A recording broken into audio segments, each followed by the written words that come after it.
Hi world, good morning, good afternoon, good evening.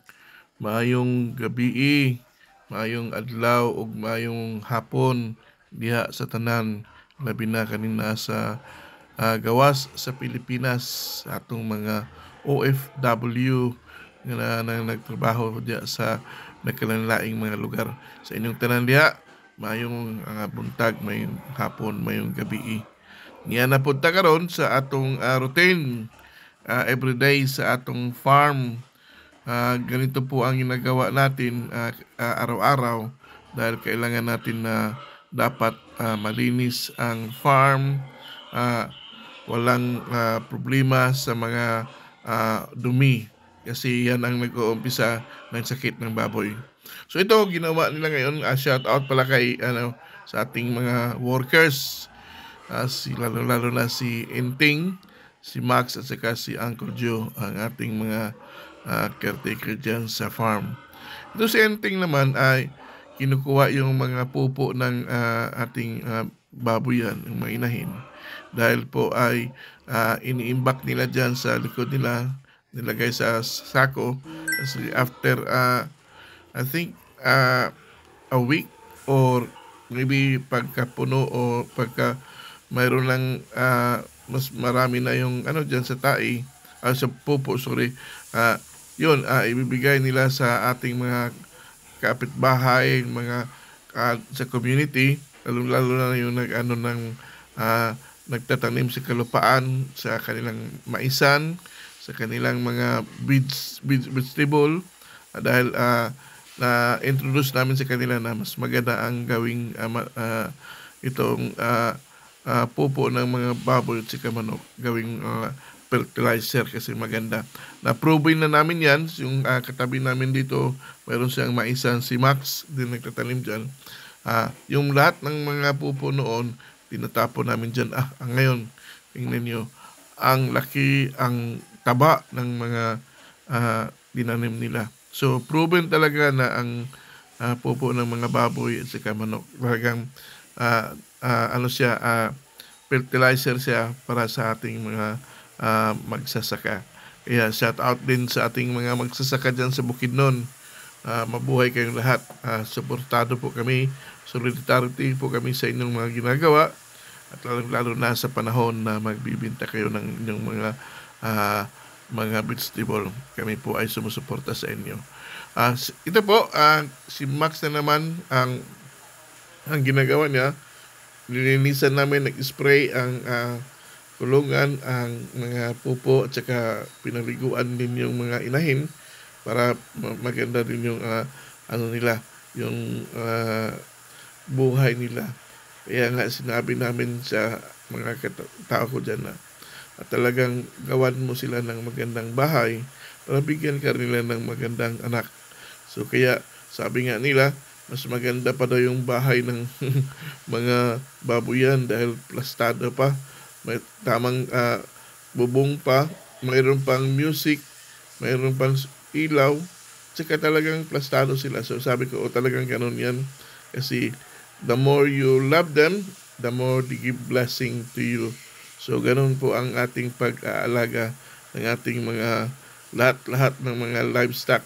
Kahit anong livestock na pag-aalagaan natin, dapat ibigay din natin yung pareho sa mga buhay ng tao na nangangailangan ng pagkain, na nangangailangan ng magandang shelter, magandang tanan, at saka mabango, at saka yung malinis, kasi hindi naman magandang hayaan na lang sila.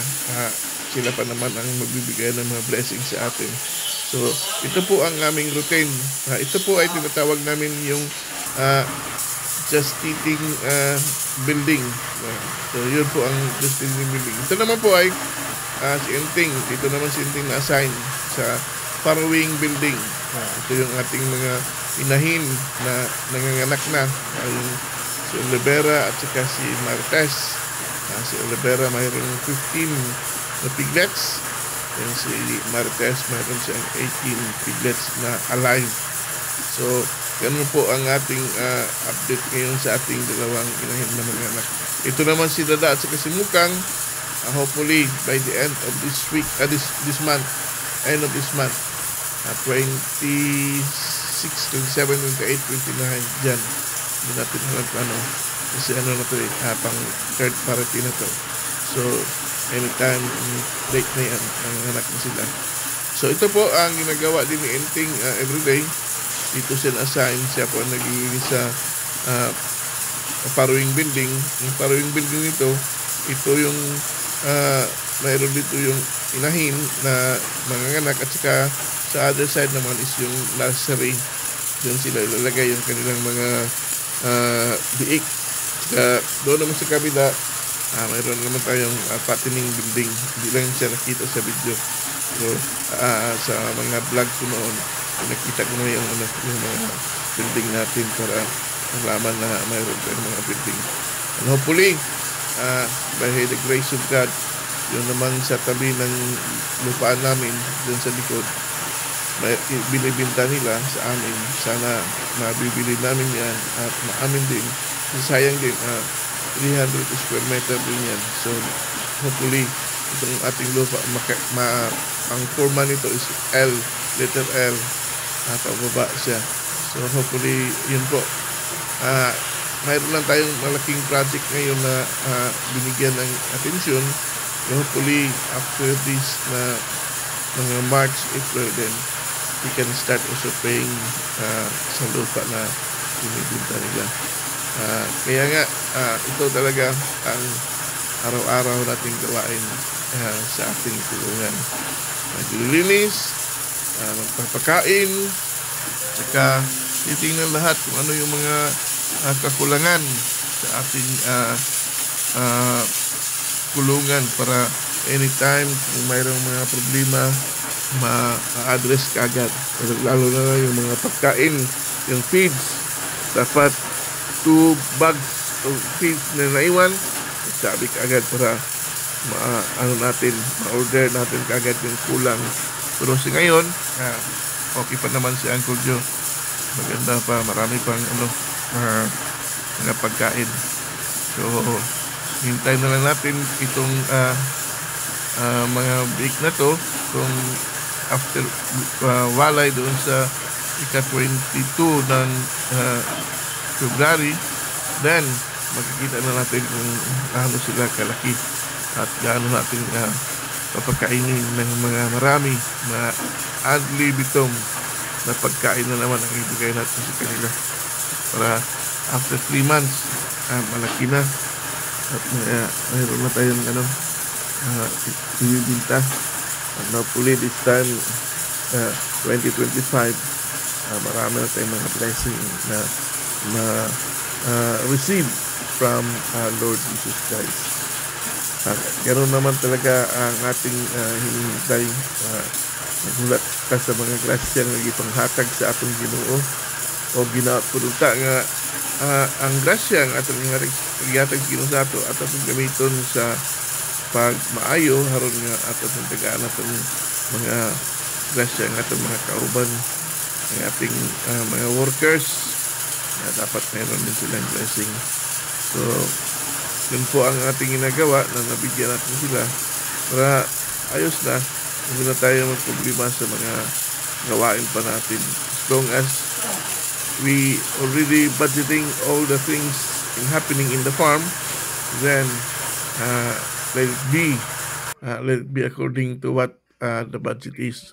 But ito, naghahanap kami ng budget talaga para matapos yung ating project na farmhouse tsaka itong lupa na ibibinta sa atin this 2025.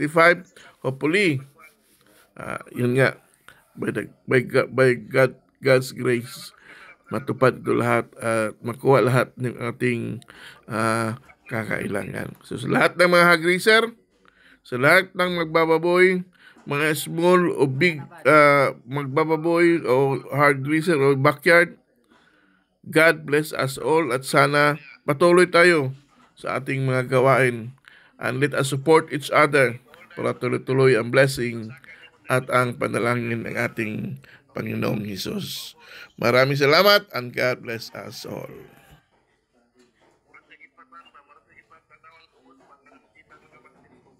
Okay.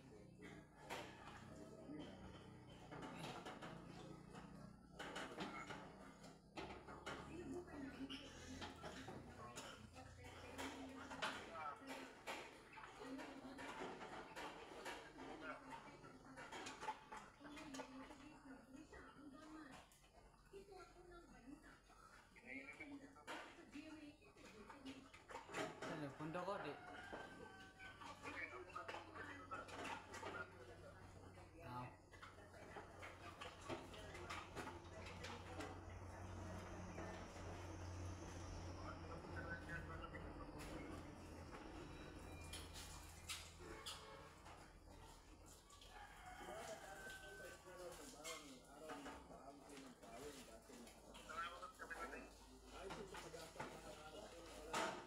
Sakit lang.